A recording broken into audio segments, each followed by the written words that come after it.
आज के इस वीडियो में समझने वाले हैं कि बोर्ड परीक्षा में कॉपी कैसे लिखें।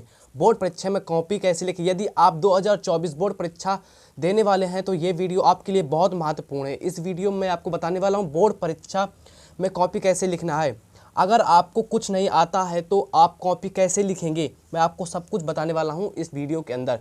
कॉपी में कौन सी गलतियाँ ना करें, कॉपी में कौन सी गलतियाँ ना करें, टॉपर कॉपी कैसे लिखता है। आप यदि ये वीडियो पूरा देखते हैं तो आपको यकीन हो जाएगा कि आपके 90% मार्क्स पक्के हो जाएंगे।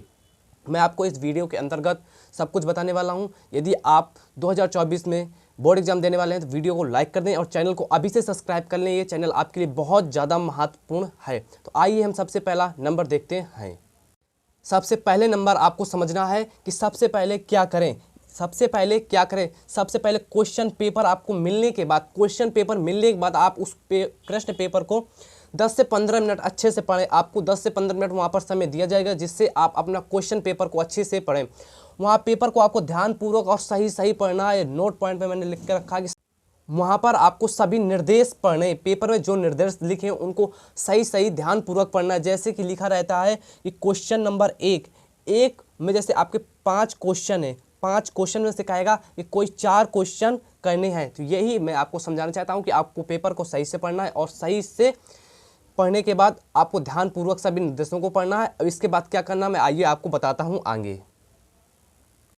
पेपर को पढ़ने के बाद आपको कहाँ से शुरुआत करनी है, आपको ये भी तो नॉलेज होना चाहिए कि हमें कहाँ से शुरुआत करनी है। तो आपको एक बात को ध्यान देना है, जो ये बात है कि जिस प्रश्न को उत्तर आपको 100% याद हो, आप समझ सकते हैं कि मैं उस प्रश्न को 100% सही लिख सकता हूं।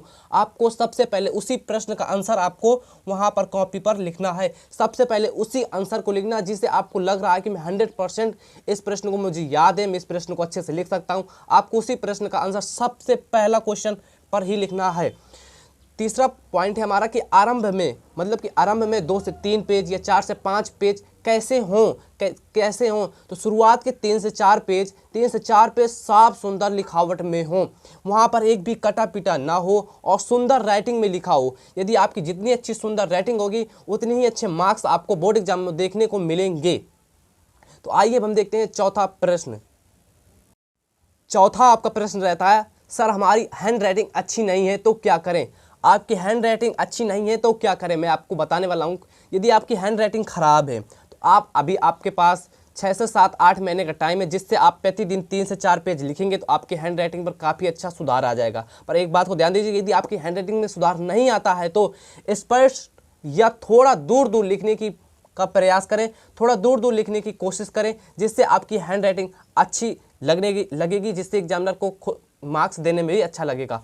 और आपको ध्यान देना है कि कोई भी प्रश्न में आपको ज़्यादा से ज़्यादा हो सके तो आपको काट पीट नहीं करना, एक भी बिल्कुल काट पीट नहीं करना और गलत उत्तर नहीं लिखना। गलत एक भी आंसर मत लिखिएगा जिससे एग्जामिनर को आंसर नंबर काटने का मौका मिल सके। तो आपको एक भी मौका नहीं देना एग्जामिनर को। और आपको जैसे आपकी हैंड राइटिंग अच्छी है तो आप थोड़ा दूर लिखने का प्रयास करें, जिससे कि आपको लगे टीचर को कि हाँ इसने सही लिखा है, जिससे एग्जामिनर आपको मार्क्स दे सके।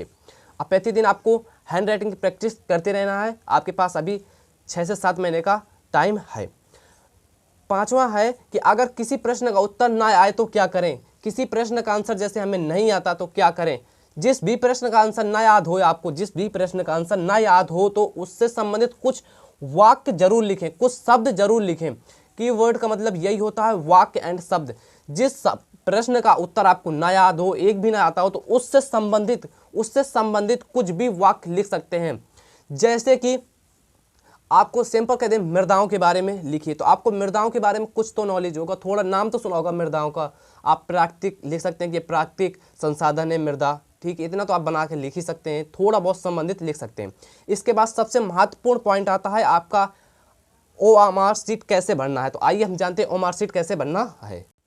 आपको पेपर में खंड आ कर आएगा वास्तुनिष्ठ प्रश्न, मतलब कि OMR शीट ऑब्जेक्टिव क्वेश्चन बहुविकल्पी प्रश्न। इसमें रहेगा कि इसमें आपको ऑब्जेक्टिव मतलब MCQ प्रश्न रहेंगे, जिससे आपको आंसर शीट OMR शीट में भरना होगा। तो आपको इस तरह नहीं भरना कि आप आधा भर दें, जैसे कि आपने ऊपर को भर दिया तो नीचे खाली कर दिया, इस तरह भी नहीं कि आप नीचे खाली करके ऊपर का छोड़ दें, बीच में भी नहीं भरना। आपको सही से इस तरह भरना है, फुल करना है एकदम कि रेड कर देना, मतलब आपके पास ब्लू या ब्लैक पेन होगा तो आपको ब्लू से करना है या फिर ब्लैक से करना है, एकदम कि डार्क कर देना, जैसे ये मैंने किया है।